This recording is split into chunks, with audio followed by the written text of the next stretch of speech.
Welcome back to Behind the Print podcast, where we feature industry leaders and uncover the creative minds and their businesses within the world of professional printing. Our mission is to provide you with inspiring, actionable resources to elevate your business projects and accelerate your journey to excellence in profit and print. Today's episode is Carving Rock with Water, and I'm here today with Chris McCormack. What's up, Zoe? How are you? Thank you for having me. I really, really appreciate it. Thank you. Of course, I'm doing great. So, as someone who does a little bit of everything, traveling the world for 11 years now, backpacking through places like Cuba, Norway, and riding across Mongolia, tell me what sparked your journey into photography and travel? Was there a specific moment like you experienced that made you realize like this was the path you wanted to take? Yeah, absolutely. My journey started about 11 years ago now, which is crazy. Time is flying. And I was going to university in South Carolina. And before I graduated, I actually decided to study abroad. And I went to Australia for 5 months. And that is without a doubt the catalyst for all of this. I will actually never forget the day. It was July 5th, 2014. I was on the plane going to Australia, and I wasn't even off the plane yet. And I was looking out my window and I saw the coastline of Australia for the first time. And Zoe, I swear it had never been so clear to me about what I wanted to do for the rest of my life. And for the first time in my whole life, I actually knew what I wanted to do, right? Because I feel like a lot of people in our generation just got thrown into the blender of go to college, pick a career, be in student loan debt for the rest of your life and call it a day, right? So for me, even though I graduated and still have a lot of student loan debt, whatever, but for me, it was never so clear that I actually finally found what I wanted to do, and it was a really, really liberating moment for me. So I kind of made a declaration to myself uh, right there in that moment. That I was like, you know what, I'm going to try and find a way to travel the world, make a career out of it. And I'd be lying to you if I said I knew what I was going to do or how I was going to do it. I would be lying to you. I had no clue how I was going to make it happen. And yeah, here I am 11 years later, and this is what I do full time now. So it's been a really, really cool journey. So many ups, so many downs, but I'm so blessed and I'm so grateful for the entire opportunity. And for the photography, honestly, I always liked taking photos, and I always thought I had a pretty good eye for it. And I didn't even get my first camera until I was maybe like 21 or 22 years old. I got my first DSLR. It was a Canon Rebel T3i, and that's what I started with. And yeah, that's kind of how it began for photography. That's amazing. So you mentioned it started about 11 years ago. What does a typical day look like for you now when you're out adventuring and capturing the world?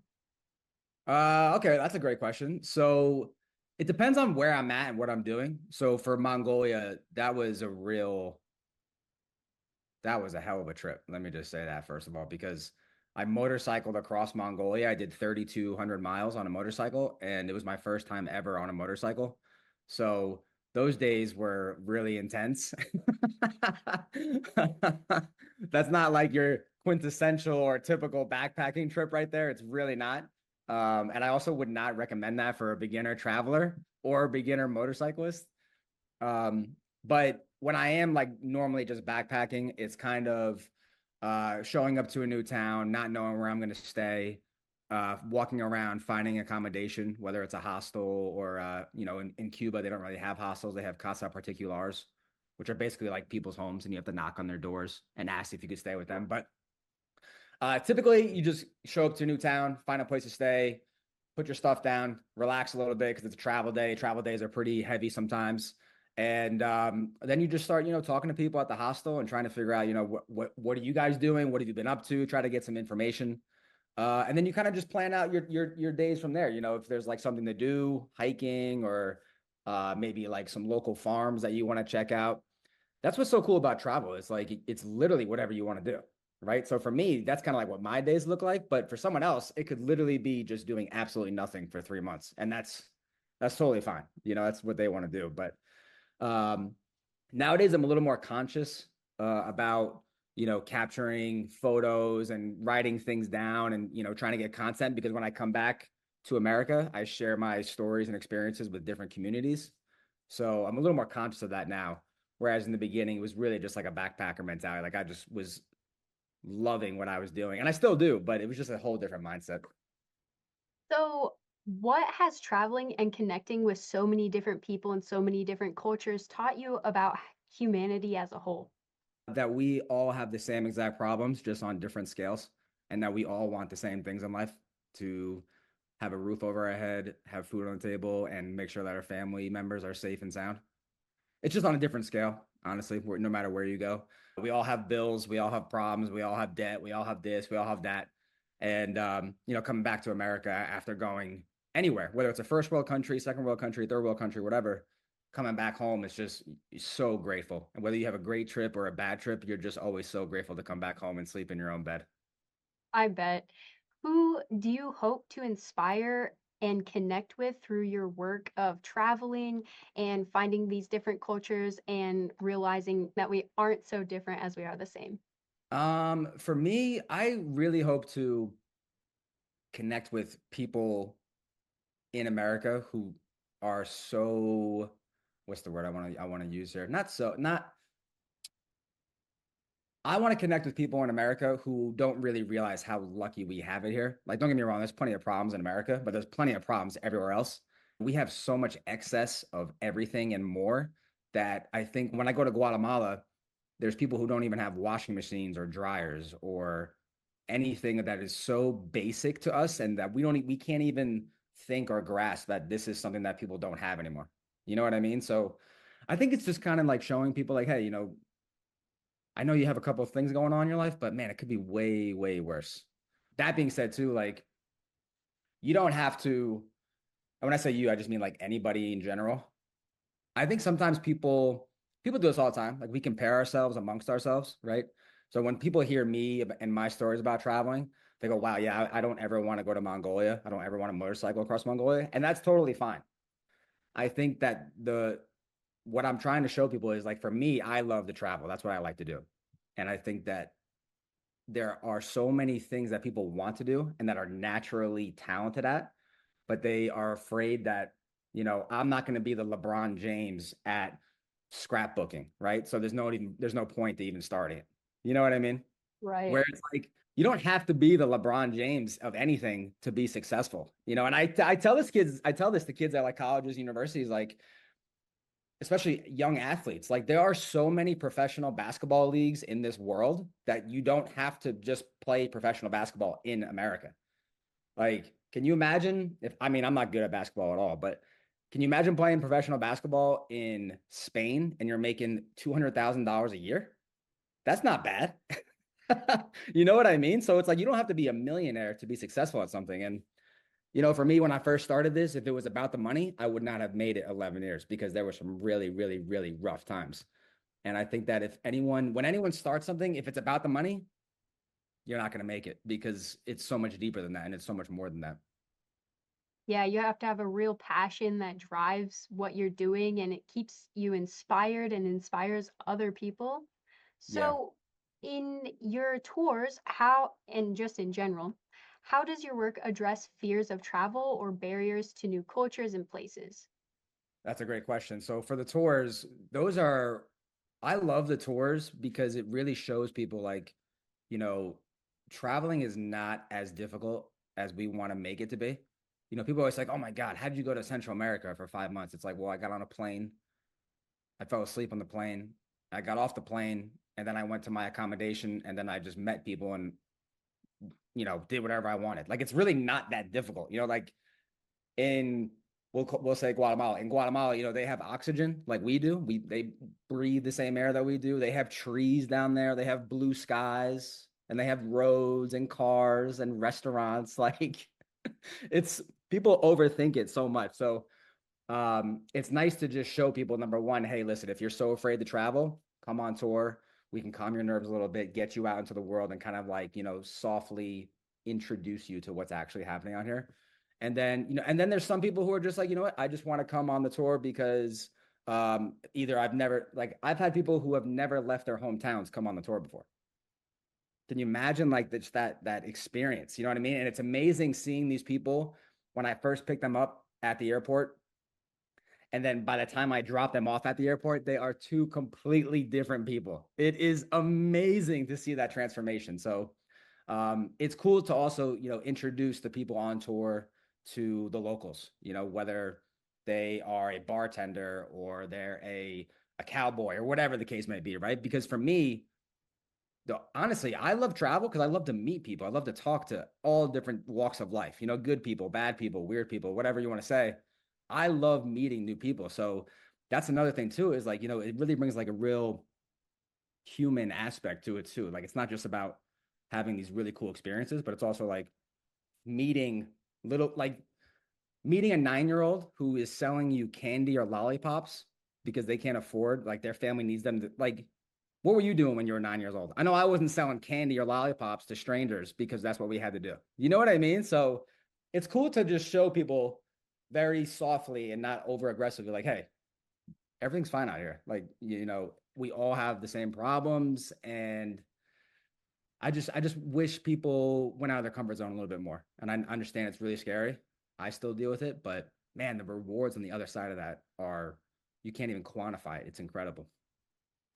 Yeah, do you think that approach to kind of immersing them in the experience and getting them almost like humanized to the culture make your immersive travel experiences unique from other people who do this type of touring?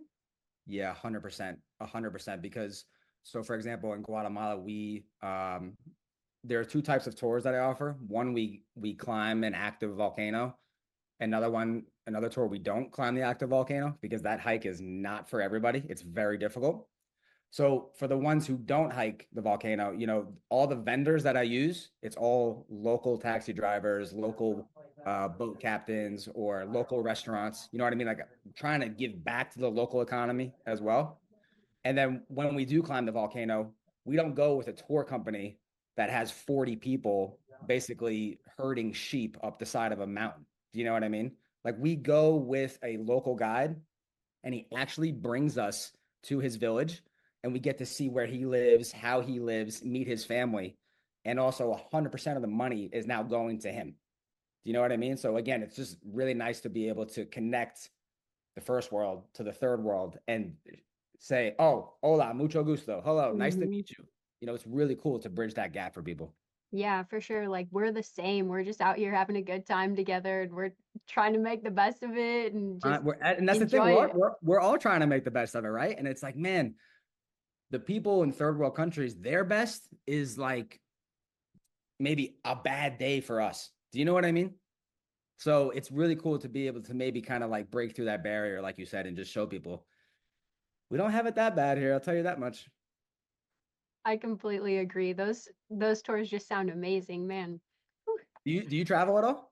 I do travel. I love to travel, but I don't get out of the state much, but when I do, I definitely go big. Like it's a long trip. It's a doing stuff all the time, Yeah, exploring, meeting new people. So yeah, I agree with you. that's all. Have you been to Southeast Asia yet? No, You got to need to get there. go. It's really cool. And it's very easy, like for any traveler, any skill level of traveler, like beginning, intermediate, or experience. Like it's just Southeast Asia is like a red carpet out there. It's so easy to So travel. fun. Oh, Yeah. oh, I can't wait. So, how do you market your photography to stand out, and what strategies have worked best for growing your audience? So right now, I actually have just been doing it like the old-fashioned way, kind of without social media, Hmm. honestly. And mostly that's because I just haven't had the time to keep up with social media. It's a lot of work, man. Wow, it's tough, like the editing and that whole process. So I actually just hired an intern who's going to be helping out with my social media, which is very nice. But so right now it's like really old school fundamentals, like hitting the pavement. I started selling, or excuse me, I started producing my wall calendars about 9 years ago.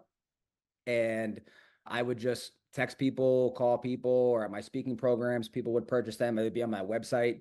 And I've just been like gaining this, base of supporters and fans. And it's been really cool because now, and you guys make my calendar every year. I don't know if you know that, but now it's really cool because people just text me when it's like October, November, December, like, hey, Chris, where's a calendar? Can we get some calendars? So it's a real organic growth. It's been slower for sure, but you know what? I'm actually almost grateful for that because my foundation is so sturdy and so solid that it's really just a matter of time until I explode and it just gets like crazy. You know what I mean? So, that being said, I just want to say shout out to the Printing Center USA, best calendar in the game by far. The quality of the paper, the ink, the color. Just want to say shout out to Printing Center USA. Thank you guys so much. But so yeah, the marketing, like for my public speaking programs, I just reach out to venues, whether it's phone call, email, or sometimes I'll walk into the venues and put myself out there. So when you say like, how I've been able to stand out, it's not even so much about standing out. It's just more about putting myself out there. I'm not trying to stand out. I don't want to be, I don't want to be in the spotlight. I just want to, do my thing. And it's been really cool because with the speaking programs right now, other venues are just reaching out to me now saying, hey, we've heard about your speaking programs. We'd love to have you here. So it's nice to see some results. And, these last 11 years, it's really just been such an organic growth. Like it's just insane to think about. Like I never even thought I'd be a public speaker. That wasn't even my idea. A woman came up to me. My friend's mom said to me about 6 years ago, she said, hey, Chris, you've been traveling the world for like 4 years now. You have a lot of cool stories and photos. You should think about just sharing them with people. And that's how I became a speaker. It wasn't even my idea. So yeah, it's been an amazing, such an organic journey. And it's been slow for sure. But like I said, that's why I like carving rock with water. That's really what I've been doing. Like there's no shortcuts to this at all. And I'm so grateful for the journey. I really am. And from up to this point and even beyond. Of course. Yeah, it seems like you're almost at the tipping point of just like peaking. And so you're kind of just like waiting for that to come, letting I, it I, come I put my seat I naturally. put my seatbelt on. I might have to do double strap. You're, Yeah, exactly. yeah, Exactly. you're definitely going to get there. And as someone who built a career around your passion so naturally, what advice or lessons can you give future entrepreneurs or photographers that they can take away from your journey? Zoe, I love your questions. They're really thought out. Uh, well, first of all, when I graduated college, my first job, I worked at a diner. I was a waiter, and I would work 6 months out of the year, and I would travel the other 6 months out of the year. And that was before I even, knew how I was still figuring out how I was going to do this, right? So my goal was just to travel the world. So, yeah, I had a college degree. My first job, I was a waiter at a diner in New Jersey, and so the what I would say to people is you just got to get started and you can't look at the top of the mountain when you're at the base of it because it's so overwhelming. The power of part-time is really, really incredible. So in the beginning, like the scales were not tipped in my favor. Like I was working all the time at a diner for someone else, but I would be doing my thing on the side. And over the years, the scale started to tip back into my favor. And so the biggest thing I would say is you have to start somewhere. I think Lao Tzu, The Art of War, he said the hardest part of a 10,000 step journey is taking the first one. And it's so true. Like even today, like I have all these ideas up on my wall over here. Even today, I'm like, oh man, blah blah blah. Should I do this? Should I do that? You just overthink it. You just have to start with the first step, and you're gonna mess up. You're gonna make mistakes. You're gonna look silly. You're gonna be embarrassed, and that's really just part of the journey. So find something that you really, really enjoy that you don't do for money, right? And then if you want to, maybe make a little business out of it. Obviously, it doesn't have to be a full-time career, but um, the power of part-time and just starting it and being committed to the long-term vision. Like, the hardest part is Les Brown. He's a motivational speaker. I listen to him every day. I'm not even kidding. And he says the hardest part of the journey is just holding the vision of what you want. Because there's going to be some really, really hard times. And he says, like, you're going to get rejected. You're going to be turned down. You're going to feel silly by the truckloads you're going to get rejected, right? So, and he says, make no your vitamin. Try to get as many no's as you can. And I actually, real quick, one more thing. In the beginning of this, someone said to me, what if I told you you would be successful if you received 1 million no's? On the 1 millionth no, you'd be successful. How quickly would you go looking for no's and being rejected? You see what I'm saying? And that's really what it's about. Like it's really hard to carve rock with water, and it's gonna take a lot of no's. And so you just got to stay on your path and stay on your journey. and trust the process because that's really all you can do. But you got to work hard though too. Like it's hard to say. There's so much involved, you know? Hmm. Yeah, I'm gonna be thinking about carving rock with water for like the rest of my life now. That's really what it comes down to though. Seriously. Like, have you ever been to Hawaii? Yeah, So you know how like what island did you go to? the Oahu. Oahu. Oh, Yeah, okay, yeah, that's where Honolulu is in Pearl yeah. Harbor. So my cousin lives in Maui, Hmm. which is awesome for me. I got a place to stay, right? And I get to see my cousin, of course. But we went to this one spot where like the cliffs that met the ocean, they were so smooth and so they looked soft. Do you know what I mean? And that was just like from the water hitting it over and over. And you got to be the water hitting the cliff. You got to be the water hitting the cliff on your goals and dreams because not all of us are going to be an overnight success like Justin Bieber. Like, hey, shout out to you. No, no judgment, more power to you. But like 99% of the time, it's going to take a lot of time to get there. So you just got to be water and just be persistent and just you can't stop. You just can't stop. I agree. I love that. I love that. Don't stop. Never stop. So, what are some of the biggest achievements that have shaped your journey so far? Oh man, biggest achievements. Well, I would say the speaking has been really, really cool because and not even so much about how many people I've spoken to, but just having, people reach out to me saying, "Hey, Chris, I really enjoyed your program. I really enjoyed what you had to say. I'm going to start making some changes. I really want to start traveling." And then I have people like 5 months later randomly email me and they'll say, "Hey, Chris, I took the leap of faith. I took a road trip to Texas or I took a road trip to here. And you were right. It really wasn't that bad. It's not that scary." So I think it's really cool to be able to like share my experiences with people and have them implement it into their life, however that may be, right? Like for me, like I said in the beginning, like for me, it's travel. For someone else, it could be starting a donut business or a bakery, right? And so I think that if when people reach out to me and they say, like, listen, I really, really appreciate you putting yourself out there enough for me to now, give me the opportunity to hear what you have to say, that's really cool. I also I have two nephews and a niece, and I just love setting, trying to be the best person that I can be for them because they watch everything that I do. And again, just trying to set examples for people, whether they're my family or my friends or strangers, to be like, hey, listen, like you can really do this. Like you can, like it's not going to be easy, but you really can do it. And you know what? I think that when we wake up every day with a purpose or a goal, not only is it easier to wake up, but also it actually kind of relaxes us in a way because we know where we're going. Like we know what direction we're in. And I think a lot of people right now are ships without a rudder. Like they don't even know what direction to even go into, right? So, also another quote I heard was, "It's okay to go slow in the direction of your goals because there's a lot of people going nowhere fast." Who That thinks is of a this? good one. Who thinks of this? It's incredible, right? Um, I guess more so, but like on a maybe on like on a personal level, I am so proud of myself that I didn't give up, even though so many people turned their back on me or laughed at me, whether it was family or friends. Like, wait. You just graduated college, right? Let me get this straight. You graduated college and you're going to work at a diner so you can travel. That's your goal. And I'd be like, yep, that's it. And it's like, when we believe in what we're doing, it doesn't matter what people say about us because this is what we have to do.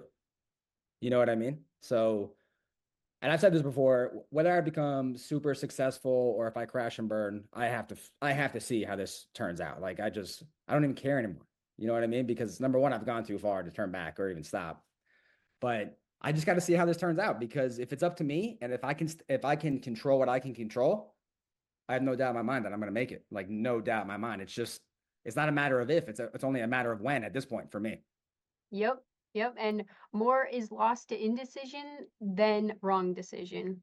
Not making a decision is a decision. Exactly. Yeah, Les Brown So, says that. yeah. On the flip side, what challenges are holding you back right now? Myself, Chris McCormack. Because at the end of the day, Chris McCormack is the only person who can hold Chris McCormack back. And Honestly, I think that I need to be better at organizing my time. Like it's getting to the point where I really need to be structured. Like I can't just, wake up and say, okay, I'm going to work on this today and work on that. Like the whole week needs to be figured out before the week even starts. Do you know what I mean? So, because I have so many balls in the air, I have so many hoops and things that I have to juggle that it's getting to that point where it's like, okay, I really have to get better at planning. Also, too, though, I think that sometimes it's a little difficult to, continue to put yourself out there, even though I've done it so long and so often. It can still be a little uncomfortable at some points, right? So that's another thing too, is some people say to me like, "Oh, like I can't believe you're not afraid when you do this stuff." Like I don't get me wrong, I have plenty of fears. It's just that I find a way to work through them or push through them. And not all of them. Like I'm still working on some of them, right? Like I'm not perfect. I'm still growing in this journey too. So, um, to answer your question shortly, I think the only obstacle in my way is myself. And whether that's like, personal goals, my diet, or reading more books, or structuring my time more, right? It's a million things because it's a never ending journey. I love Because that level of accountability and just honest openness because that could be great advice for anybody. but you know what? If you are an entrepreneur and you can't be honest with yourself, man, that's going to be tough. Because that's what, honestly, I think that's what being an entrepreneur is all about. And I don't even like that word. I don't even like that word, honestly. I never call myself that. But I think that if you can't be honest with yourself and you can't hold yourself accountable, man, it's going to be tough. It's going to be really, really tough because sometimes you're not going to want to hear what you have to say. And sometimes we know exactly what we have to do, but we still avoid it, right? We're like, oh, that wasn't my fault. Oh, I was late, but it wasn't my fault. That's your fault. That's your fault. So yeah, accountability. So, out of all the places that you have photographed and traveled to, which one stole your heart the most and why? Man, photograph wise, Grand Teton National Park. I love mountains. Mountains are my favorite feature from nature. Um, Man, they're just so beautiful. In terms of stealing my heart, though, in terms of just like a place, that's really difficult to say. Uh, Two places come to mind. Number one, Baracoa, Cuba. Probably if I had to choose one place, that's where I'd want to be. Baracoa, Cuba. It's like on the far eastern side of Cuba, and that's a little bit more special connection for me because I play baseball. I love baseball, and I spent the summer down there playing baseball every single day. And I will always remember those memories. I mean, man, it was amazing playing baseball in Cuba for a summer. And also Antigua, Guatemala. That place is special. And I lived there last year for 3 months. I had an apartment. It was really cool. And actually, I got one more place for you too. It's called Jardín, Colombia. It's in Antioquia. It's about 4 or 5 hours south of Medellin, and it's like a small town nestled at the valley of like these mountains. It's like a cowboy town. So cool. I love it there. It's amazing. That is awesome. So, if you could give one piece of advice to someone searching for their purpose or passion, what would it be?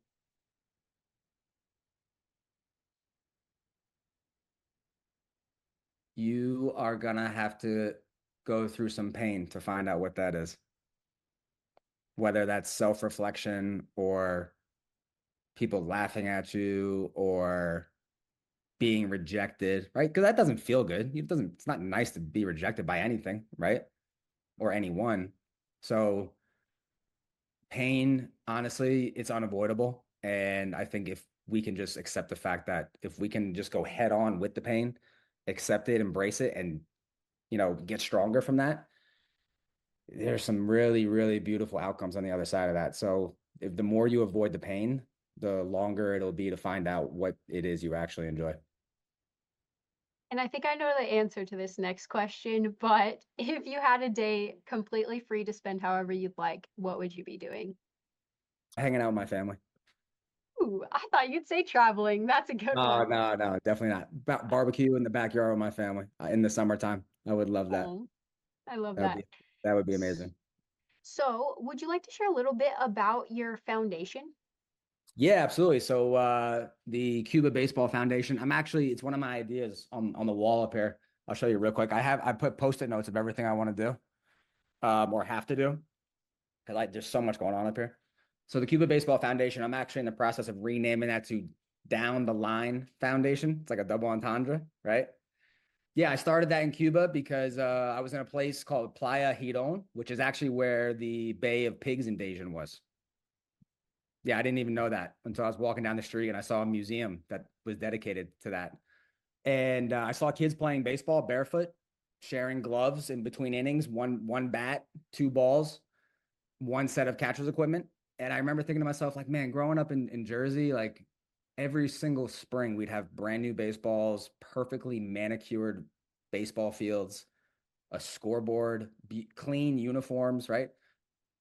These kids got a goat in the outfield and rocks and glass, right? And no one is being forced to be there, right? No one's being their parents aren't forcing their kids off their iPad to go play baseball, right? These kids actually want to be here. So I was I met two guys at the time. One of them was from Switzerland and the other one was from Australia. I still keep in touch with the Australian.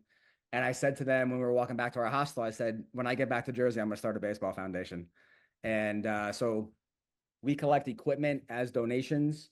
And I haven't been able to give it back to Cuba in quite some time, but I found some organizations that actually bring baseball equipment to Nicaragua, Dominican Republic, Puerto Rico, and El Salvador. So actually, I didn't even know this. Nicaragua baseball is the national sport there.